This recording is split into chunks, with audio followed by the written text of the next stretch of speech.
I want to talk about herd immunity briefly because it's a very important concept and something upon which vaccine mandates are largely dependent. The perceived need to maintain a level of immunity in the population using vaccination to prevent exposure of those who, for example, can't be vaccinated. They're too young or they've got some immune compromise due to cancer chemotherapy or steroids or something like this. And it's a very important thing to understand and to be able to articulate in a way that one can debate with those who maintain that herd immunity is the sort of central tenet of why we should mandate vaccines for children. What I want to do is separate it out into natural herd immunity that occurred before the vaccine era and then herd immunity or the perception of herd immunity in the vaccine era. Now, firstly, natural herd immunity did not act to prevent infection. What it did was act to prevent infection in those at highest risk of complications. For example, the very young. And we'll just go into how vaccination has changed that. And let's use measles. We'll look at several viruses, but let's use measles as an example. Firstly, herd immunity, natural herd immunity, protection against serious morbidity and mortality, death from infection, was declining dramatically from measles long before the vaccine ever came in. So herd immunity was changing over time. It was improving to the extent that beyond 1920 in the UK and the US, there was a dramatic fall in case fatality rate, in the death from infection, by 99.6% before the vaccine ever came in. Now the question would be is what would have happened if we'd never vaccinated? If you'd followed the natural trend of that curve, it was approaching zero. Would it have gone to zero in the absence of vaccination?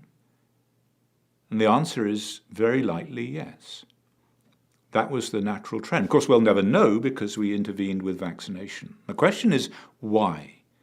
Why was case fatality rate and morbidity, the seriousness of the infection itself and its complications, falling so dramatically? And this is down to pattern of exposure. These are socioeconomic circumstances. So one of the risks of serious adverse outcome from measles is the intensity of the exposure, the amount of virus that you get. And as family sizes decreased, slum dwellings decreased, children sharing beds and bedrooms declined, the intensity of exposure dropped. And over time, not only did the intensity of exposure drop, but nutritional status improved. So vitamins such as C, as D and A improved, and all of these helped immune defenses. So what we were seeing was a decline, a natural decline in the seriousness of the infection long in advance of vaccines coming in. And that was an example of natural herd immunity. It was operating to protect babies. And the other part of natural herd immunity was maternal immunity, passive immunity from the mother. The mother exposed to measles herself as a child develops lifelong immunity, and then when she's pregnant, she gives antibodies transplacentally and in breast milk postpartum to her baby that protect him or her through the first year of life. That is natural herd immunity, an example of it. Because the baby is at greatest risk of an adverse reaction to measles in the first year of life, intuitively because their immune system is not adequately developed, at least in part. So that natural herd immunity from the mother protected the infant during that susceptible period. Now, what has happened in the face of vaccination is that natural herd immunity has been destroyed.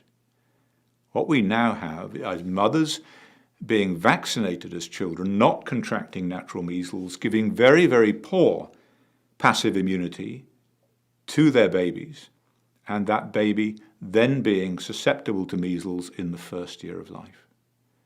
So we have destroyed that part of natural herd immunity as an unintended and unexpected consequence of vaccination. Now, you could argue that if measles were to come back, precisely because of the effects of vaccination, we would have a lot of babies who are susceptible to measles and problems with that infection. And this is a problem that can be ascribed to the vaccine program itself. Another example is mumps. Let's take mumps. The mumps vaccine does not work. So what we're seeing is outbreaks of mumps around the world in populations that have received 2, 3, 4 doses of the mumps vaccine. The mumps vaccine does not work, and why it doesn't work is another issue that we can go into, and how Merck acted to cover that up is an issue of current interest. But we don't need to go into that for the moment. Mumps was historically contracted at around the age of 5 to 7 by children who then develop lifelong immunity.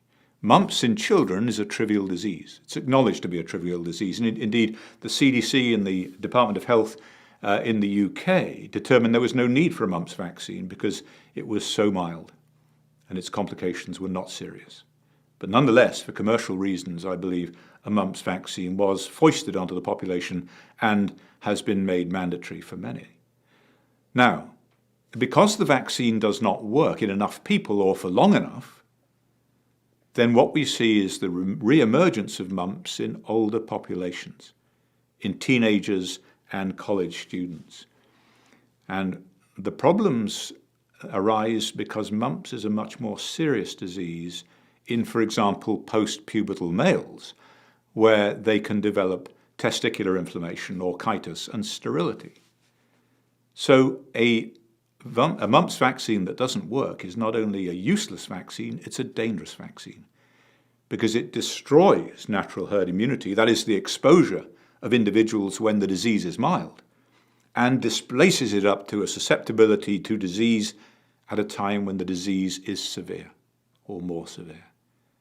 So not only have we destroyed natural herd immunity to mumps with vaccination, we have made mumps a much more dangerous disease than it was historically. The other example, looking at live viral vaccines, is chickenpox. There was a disease, a rite of passage, a trivial disease for so many children, where it was decided that initially, to keep mother in the workplace, ergo for economic reasons, that there should be a chickenpox vaccine. That wasn't very good propaganda, so it became more serious than we thought. Suddenly it changed the messaging around the chickenpox vaccine. But what happened with chickenpox is a DNA virus that's able to persist in the body and come back as shingles, a very severe and unpleasant condition, typically seen in those who are immunocompromised or elderly patients. Shingles was extremely rare in children and those who were otherwise healthy. Now, what happened is the immune system was regularly boosted against chickenpox by exposure to children and grandchildren who had natural chickenpox. So not only had you contracted it as a child, but then you had this intermittent wild-type boosting, it's called, due to exposure to your children and grandchildren. And that kept the immune system boosted and the virus under control. And what happened when vaccination came in is that natural pattern of chickenpox epidemics disappeared. The immune system was no longer boosted.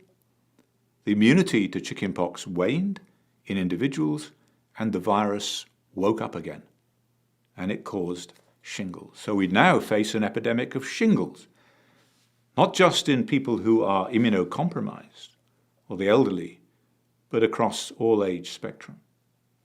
And that's very, very disturbing because it's a very, very unpleasant condition. And that, again, is an unintended consequence of vaccination, which is operated to destroy natural herd immunity. And the response of that by the companies, by the manufacturers, is, wow, we've created another market, we've created another epidemic, so let's make a vaccine against it. So they took the chickenpox vaccine, multiplied it 10 times the dose, and turned it into what was called a Zostavax or shingles vaccine. And so they will look at every cloud as having a silver lining, clouds which they themselves have created. But there you have just 3 examples of how natural herd immunity operated in the pre-vaccine era and has been destroyed by the process of vaccination. And finally, as just a sort of side note, we are told that you require 95% immunity within a population conferred by the vaccine to protect against the resurgence of an infection like measles.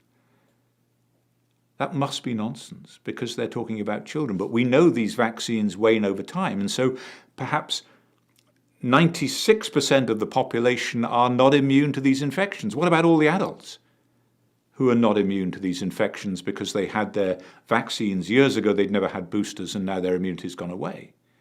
So this whole concept of herd immunity, which relies upon the children, 95% of the children being vaccinated, does not take account of the many, many millions of adults who are no longer immune, who are nonetheless, by their criteria, capable of contracting and transmitting these infectious diseases. Does it happen? No. So the very foundation of mandatory vaccine laws, in other words, the need to protect the unprotected by virtue of a mass vaccination uptake, is so deeply flawed on many reasons. But the anxiety for me, as much as anything, is that we have destroyed natural herd immunity. And have we created populations that are now in some way dependent upon these flawed, deeply flawed vaccines and vaccine policies? And what happens now when a virus escapes the immunity conferred by the vaccine, or a bacteria, such as pertussis, which we're seeing? So now pertussis has escaped, in many, the immunity conferred by the pertussis vaccine. Nature abhors a vacuum, and so you create these mutants that then become the dominant strain for which we have no immunity. What happens when the superbug comes along, as it has done with antibiotics and bacteria, and we no longer have an answer for it?